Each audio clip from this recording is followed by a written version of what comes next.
क्या छोटी फिर बनेगी अनुज और अनुपमा के बीच की दरार। नमस्कार दोस्तों, स्वागत है आपका आपके अपने चैनल हंग्री स्पिरिट्स में। हंग्री स्पिरिट्स देख रहे सारे दर्शकों का मैं अंजू शर्मा दिल से स्वागत करती हूँ। तो आज की कड़ी जो थी काफी इंटरेस्टिंग थी, खास करके उसका लास्ट पार्ट, जिसमें मालती देवी के सामने अनुपमा की सच्चाई आती है कि वो अपने बाप बापूजी की हेल्प कर रही है और उसके बेटे का नाम खराब कर रही है, अकॉर्डिंग टू मालती देवी। अब इसके बाद मालती देवी की जो अंदर की सास है वो और ज्यादा जागी है अपने बेटे के प्रति कि मैं अब अनुपमा को मजा चखाऊंगी।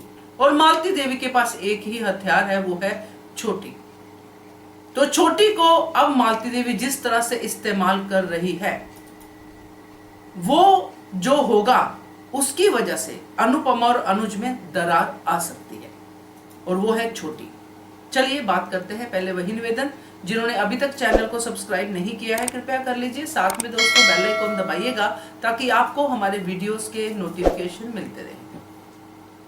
तो दोस्तों, मालती देवी तो अपना काम कर रही है, जैसा स्वभाव है वैसा ही काम है।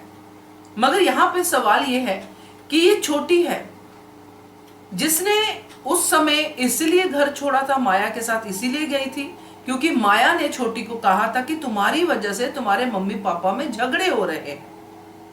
और छोटी ने वहां पे मैच्योरिटी दिखाई इतने छोटे से बच्चे ने, और वो माया के साथ चली गई और अपनी मम्मी को कहा कि आप मत बताना, पापा मुझे जाने नहीं देंगे। छोटी एक्चुअली पापा की परी है, पापा की जान है, ये लोग कहते हैं, सब लोग कहते हैं कि पापा की परी है। मगर यहाँ पे अनुज के लिए छोटी पहले है, अनुपमा बाद में है। ये दूसरी बार अब साबित होगा। तो जो कुछ हुआ दोस्तों, जो हमने कमिंग अप में देखा, जिसमें छोटी जो है जो भी पटाखा वगैरह चला रही है, डिम्पी को धक्का लगता है, डिम्पी अनुपमा पे गिरती है, जो हमने कमिंग अप में देखा, और छोटी पीछे अपना मालती देवी उसको थामती है। और उसी समय वो शोर भी मचाना शुरू कर देते कि छोटी दिए पे गिर जाती तो क्या होता, ध्यान नहीं दिया तूने, तुझे तो डिम्पी की ही पड़ी है। पूरा वहां पे मौके का फायदा उठा के मालती देवी अपनी टिप्पणी देती है, और इस बात का असर ना सिर्फ छोटी पे बल्कि अनुज पे भी हुआ। अब छोटी पे जरा सी खरोच भी आती है तो अनुज को तकलीफ होती है।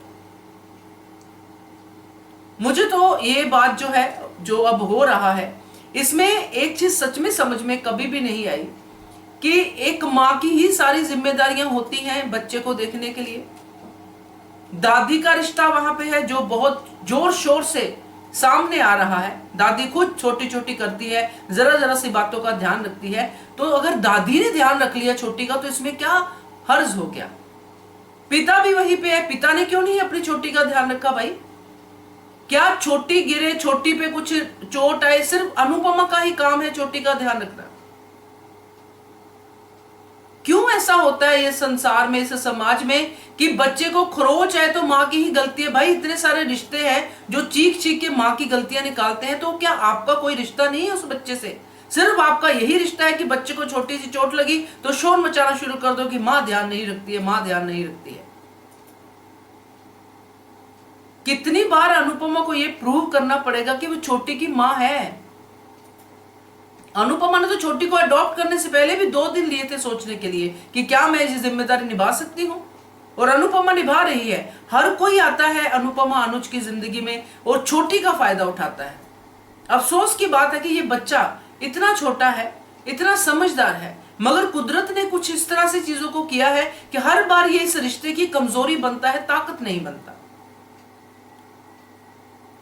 अगर ताकत बने तो आज वो अनुपमा को बताता कि मेरे से धक्का लगा था, डिम्पी दीदी गिर गई इसलिए मैं गिरने वाली थी दादी, या आगे बताएगा मुझे नहीं पता। बट अभी जो देखा उसके हिसाब से यही लगा कि छोटी ने अनुपमा के पास जाने से इनकार कर दिया, और ये कोई अच्छा सिग्नल नहीं है अनुपमा के लिए।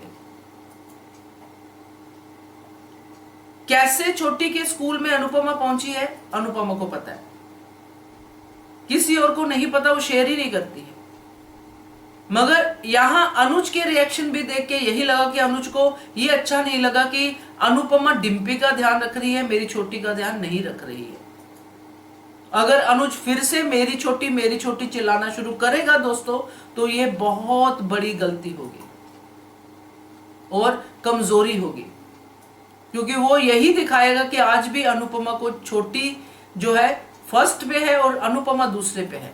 क्योंकि अगर ये दोनों को सम्मान समझता होता कि मेरी फैमिली है, मेरा परिवार है, तो एक बार भी उसको अनुपमा पे ये बात सोचने पे मजबूर नहीं होना पड़ता कि मेरी छोटी का ध्यान अनुपमा ने नहीं रखा। बहुत सारे ऐसे कमेंट्स भी आते हैं जब ये पाखी वाला केस हुआ था कि पाखी के बारे में अनुपमा को क्यों नहीं पता। जब पाखी ने खर्चा किया, अनुज ने अंदर ऑफिस में देख लिया सबकी बैलेंस शीट क्या है क्या नहीं है, अनुपमा ने क्यों नहीं देखा। तो यही सवाल अनुज पे भी उठता है, क्योंकि अनुपमा अनुज दोनों बिजनेस करते हैं। अनुपमा तो उससे ज्यादा ही करती है, शाह परिवार का भी ध्यान रखती है, तो अनुपमा तो ज्यादा बिजी है। तो इस सब में अगर अनुज घर पे रहता है और ऑफिस में भी रहता है, अनुपमा घर पे रहती है ऑफिस में भी रहती है, तो दोनों का दोनों जगह पे बराबर ध्यान होना भी चाहिए ना। तो अनुज का भी घर पे ध्यान होना चाहिए कि घर पे क्या हो रहा है। तो ये सारे पॉइंट है दोस्तों जो इस पर्टिकुलर कमिंग अप से निकले हैं। आगे देखेंगे क्या होगा, मगर फिलहाल जो दिखाई दे रहा है इतने छोटे से प्रोमो के बाद कि ये छोटी बड़ी वजह बन सकती है फिर से अनुज और अनुपमा में दरार डालने की। और ये वजह बनाने वाली कौन है आप सब जानते हैं। कैसा आपको लगता है ये वीडियो, क्या आप भी सहमत है इससे, जरूर बताइएगा कमेंट करके। और देखते रहिए channel Hungry Spirits. Thank you so much. Subscribe to our channel by clicking the subscribe button. Click the bell button and enjoy the latest uploads from our channel.